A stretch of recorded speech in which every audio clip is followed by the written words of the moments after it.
জীবন কত সংক্ষিপ্ত।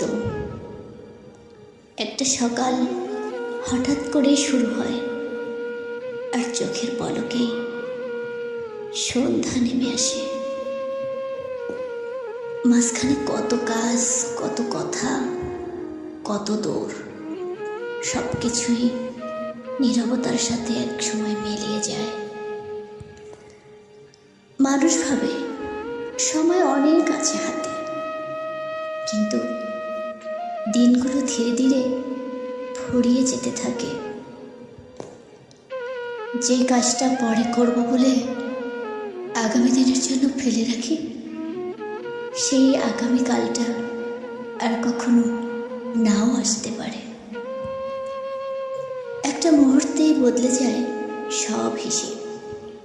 জীবন তখন একটা ফুরিয়ে যাওয়া গল্প মাত্র।